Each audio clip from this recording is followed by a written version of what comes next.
Good morning friends सकार गुरुत्वपूर्ण खबर आपण मान स्वागत मुझे तो फ्रेंड्स प्रत्येक दिन भली बहुत गुड़ी पछा पछा खबर सहित जहाँकि पीएम किसान कालिया योजना ठू आरंभ कर राशन कार्ड ई श्रम कार्ड बड़ बड़ घोषणा यह खबर भितर रही तेणु आपण मैंने 2 मिनिट अधिक समय दे ए वीडियो को निश्चित शेष पर्यंत देखंतु कारण आज वीडियो देखापी आपको कौन न्यूज पेपर किंबा खबर कागज देखा पड़ोनी से चलतु भाई मैंने बेसी डेरी नक भिडियो पर नजर पकईबा तेरे नजर पकईबा पूर्व जदि आम चैनल प्रथम आसी भिडियो देखुं तेरे आम चैनल को सब्सक्राइब कर पाखे घंटी चिन्ह को दबाई ऑल नोटिफिकेशन को दबाई दिंतु कारण आम जिते बेले भी भिडियो छाड़ू आपण पाखे पहुँचब सर्वप्रथम नंबर 1 सेप्टेम्बर पहिलू आसब नुआ नियम सेप्टेम्बर पहिलू बेआईन उत्स को आसुवा मेसेज उपर लगाम लगे जदि कौन कंपानी गुड़िकर लिंक वैध भाव पंजीकृत हो नाको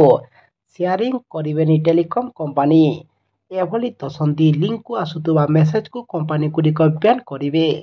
भारतीय टेलीकॉम नियामक कर्तृपक्ष ट्राई एने टेलीकॉम कंपानी गुड़िक कड़ा निर्देश देइछंती।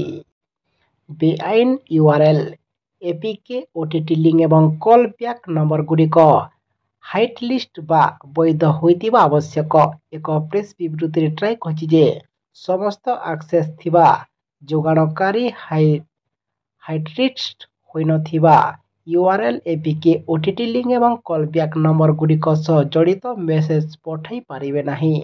परवर्ती खबर हरिश्चंद्र योजना रे सहायता राशि वृद्धि करिवे सरकार। राज्य सरकार हरिश्चंद्र योजना रे गरीब परिवार सदस्य मानकर मृत्यु पर अंत्येष्टक्रिया 1081 कोटी 84 लाख टंकार सहायता देउछंती। 2019-20 मसीहारू राज्य सरकार आरंभ करथिबा हरिश्चंद्र योजना रे ग्रामांचल रे 2000 टंका एवं सहरांचल रे मृतकंक परिवार को 3000 टंका दिया जाउछि। तेबे योजनार सहायता राशि वृद्धि करबा नै सरकार विचार करुछंती जहाँकि यथा शीघ्र ही योजना को ने सरकार समस्त को टंका दबाटा सूचना मिली। परवर्ती खबर आसिला पुणी महंगा भत्ता 1 कोटी सरकारी कर्मचारी और पेंशन भोगी प्रधानमंत्री मोदी एक बड़ घोषणा करेंगे। केंद्र सरकार खूब शीघ्र महंगा भत्ता टे वृद्धि करेंगे। तेबे मुताबक किंवा तथ्य मुताबक सरकार एथर 3% महंगा भत्ता वृद्धि करिपारंती। लक्ष लक्ष सरकारी कर्मचारी एवं पेंशनधारी डीए एवं महंगा आश्वस्ति डीआर वृद्धि को उत्सर्गकतार सहित अपेक्षा करी रहितिबा बेले खूब शीघ्र एने खुशी खबर आसीब।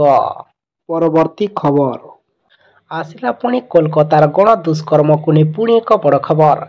कोलकातार आरजीकर मेडिकल कॉलेज घटना रे सुप्रीम कोर्ट रो बड़ निष्पत्ति शुणाणी बेले सीबीआई पूर्व निर्देश मुताबक दाखल करछि स्टाटस रिपोर्ट। तेबे शुणाणी बेले आंदोलनरत डाक्तर को परामर्श देइछंती सुप्रीम कोर्ट कहते कि आंदोलन छाड़ी कार्य जोग दियो कारण घटना रे एक्सपर्ट कमिटी गठन होइछि एवं विशेषज्ञ कमिटी तथ्य आधार रे सब किछि तदंत हेबा बोली से सूचना प्रदान करिछंती। परवर्ती खबर एणिकी दूर हेबो आलू संकट कमिबो दर। ओडिशा को आसिला पश्चिमबंगर आलू सीमांत रे थिबा आलू ट्रक गुड़िक ओडिशा रे प्रवेश करिछि। पश्चिमबंग सरकार सह आलू व्यवसायी आलोचना सफल हेबा परे सीमांत रे अटकी रहितिबा आलू ट्रक ओडिशा रे पहुंचिछि। पश्चिमबंग सीमांत रे नाका पॉइंट रे ब्यारिकेड को हटै दिया जाइछि। फल लक्ष्मणनाथ चेकपोस्ट रे ओडिशा को बहु संख्यार आलू ट्रक प्रवेश करिछि। गत मंगलवार पश्चिमबंग सरकार सह आलू व्यवसायी बैठक होइतिला। आलू पाई चलीथिबा धर्मघट को प्रत्याहार करिसंती पश्चिमबंग आलू व्यवसायी। ओडिशा रे आलू ट्रक पहुंचीबा परे आलू दर ह्रास पाइबा नै आशा करा जाउछि। परवर्ती खबर बेआईन मद भाटी उपरे लागिब रोक। बेआईन मद कारोबार विरोध रे शीघ्र एक्शन मोड को मुख्यमंत्री मोहन चरण माझी सरकार आसीबे। तेबे चिकिटी मद मृत्यु घटना रे जन को बदली एवं 2 जन को राज्य सरकार निलंबित करिसंती। गंजाम मद मृत्यु घटना रे आईडीसी तदंत हेब एवं मुख्यमंत्री मोहन चरण माझी एने निर्देश देवे। राज्य सरकार चढ़ आरंभ करिसंती। 217टी बेआईन मद भाटी चिन्हट होइछि। 117 ଜଣଙ୍କୁ ବର୍ତ୍ତମାନ ସୁଦ୍ଧା ଗିରଫ କରାଯାଇଛି। ପରବର୍ତ୍ତୀ ଖବର ଆସିଲା ପୁଣି ପାଣିପାଗ ସୂଚନାକୁ ନେଇ ପୁଣି ଏକ ବଡ଼ ଅପଡେଟ୍। ଆସନ୍ତା 24 ଘଣ୍ଟାରେ ରାଜ୍ୟରେ ପୁଣି ଏକ ଘୂର୍ଣ୍ଣିବଳୟ ସୃଷ୍ଟି ହୋଇପାରେ। ବାଲେଶ୍ୱର, ପଶ୍ଚିମବଙ୍ଗ ଏବଂ ଝାରଖଣ୍ଡ ଉପରେ ଏକ ଘୂର୍ଣ୍ଣିବଳୟ ରହିବ। ଏହା ପ୍ରଭାବରେ ଆଜିଠାରୁ ଉତ୍ତର ଓଡ଼ିଶାରେ ବର୍ଷା ହୋଇପାରେ। ଦିନବେଲା ଖରା ହେଉଥିବାରୁ ଅପରାହ୍ନରେ ଘଡ଼ଘଡ଼ି ହୋଇପାରେ ବୋଲି ସ୍ୱା ଜଳବାୟୁ ଏବଂ ପରିବେଶ କେନ୍ଦ୍ର ନିର୍ଦ୍ଦେଶକ ଡକ୍ଟର ଶରତ ଚନ୍ଦ୍ର ସାହୁ ପୂର୍ବାନୁମାନ କରିଛନ୍ତି। ପରବର୍ତ୍ତୀ ଖବର ଓଡ଼ିଶାରେ ସୁନା ଖଣିର ସନ୍ଧାନ। ଓଡ଼ିଶାରେ ସୁନା ଖଣିର ସନ୍ଧାନ ମିଳିଛି। ସେଥିଭିତରୁ କେନ୍ଦୁଝର ଜିଲ୍ଲାର ଗୋପୁର ଗାଜିପୁର ଅଞ୍ଚଳରେ ସୁନା ଖଣିର ସନ୍ଧାନ ମିଳିଛି। ମାଙ୍କଡ଼ଚୁଆଁ ଏବଂ ସଲେଇକଣା ଏବଂ ଡିମିରି ମୁଣ୍ଡା ଅଞ୍ଚଳରେ ସୁନା ଖଣି ପାଇଁ ଚାଲିଛି ଚିହ୍ନଟ ପ୍ରକ୍ରିୟା। ଇସ୍ପାତ ଏବଂ ଖଣି ମନ୍ତ୍ରୀ ବିଭୂତି ଭୂଷଣ ଜେନା କଂଗ୍ରେସ ବିଧାୟକ ତାରା ପ୍ରସାଦ ବାହିନୀପତିଙ୍କର ଏକ ଅଣତାରକା ପ୍ରଶ୍ନର ଉତ୍ତରରେ ଏଭଳି କହିଛନ୍ତି।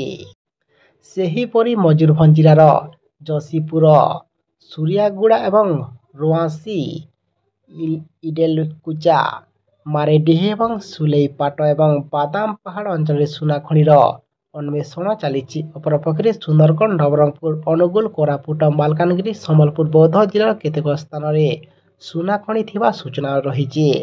ଓଡ଼ିଶାରେ ସୁନା ଖଣି ହେଲେ ଏହି ରାଜ୍ୟର ଅର୍ଥନୀତି ପାଇଁ ବିଶେଷ ଗୁରୁତ୍ୱପୂର୍ଣ୍ଣ ହେବ ବୋଲି କୁହାଯାଉଛି।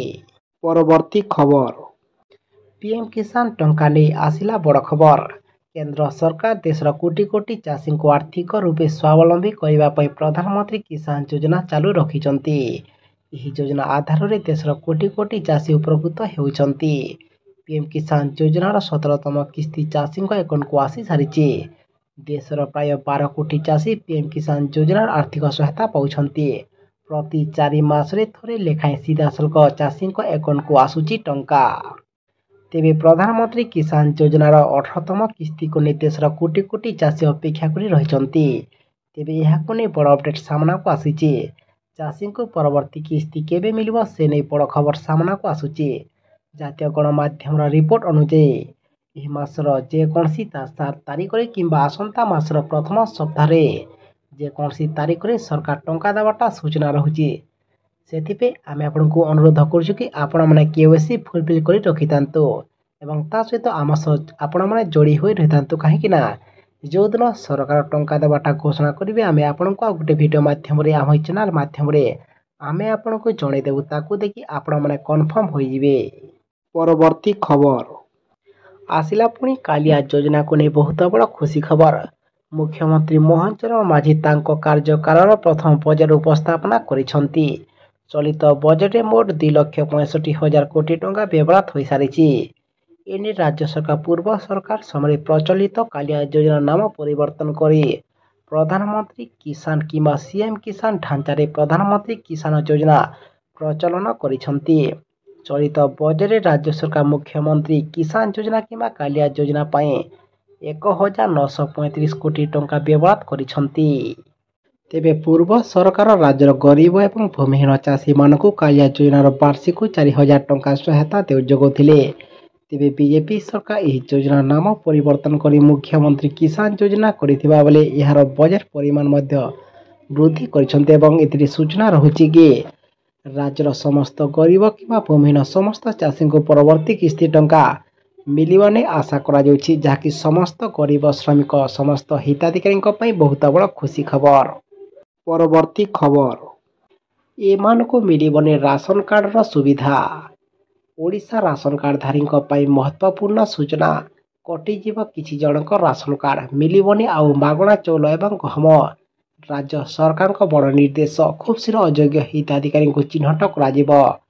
ଖାଦ୍ୟ ଯୋଗାଣ ମନ୍ତ୍ରୀଙ୍କ ସୂଚନା ଅନୁସାରେ ରାଜ୍ୟରେ ଅଯୋଗ୍ୟ ହିତାଧିକାରୀଙ୍କୁ ବାଦ୍ ଦେବା ପାଇଁ ପ୍ରକ୍ରିୟା ଆରମ୍ଭ ହୋଇଗଲାଣି। KYC କାର୍ଡ ଅପଡେଟ୍ କରାଯାଉଛି। ଯେଉଁମାନେ ଏହି ଯୋଜନାରେ ଲାଭ ପାଇବା ପାଇଁ ଯୋଗ୍ୟ ଅଯୋଗ୍ୟ ସେମାନଙ୍କ ରାସନ କାର୍ଡ କଟିଯିବ। ବାସ୍ତବରେ ମାଗଣା ରାସନ ବଣ୍ଟନ ବ୍ୟବସ୍ଥାର ଲାଭ ପାଇବା ପାଇଁ ସରକାର କିଛି ଆବଶ୍ୟକ ଯୋଗ୍ୟତା ସ୍ଥିର କରିଛନ୍ତି ଏବଂ ରାସନ କାର୍ଡ ଆବେଦନ କରିଥିବା ହିତାଧିକାରୀଙ୍କ ପାଇଁ ବଡ଼ ଖବର ମଧ୍ୟ ରହିଛି। ମାସକ ଭିତରେ ହିତାଧିକାରୀଙ୍କୁ ମିଳିପାରେ ନୂଆ ରାସନ କାର୍ଡ। ପ୍ରାୟ 8 ଲକ୍ଷ ନୂଆ ହିତାଧିକାରୀ ନୂଆ ରାସନ କାର୍ଡ ପାଇପାରନ୍ତି। ଏନେଇ ରାଜ୍ୟ ସରକାର ପ୍ରକ୍ରିୟା ଆରମ୍ଭ କରିଥିବା ବେଳେ ଏହା ମଧ୍ୟ ସେ କହିଛନ୍ତି।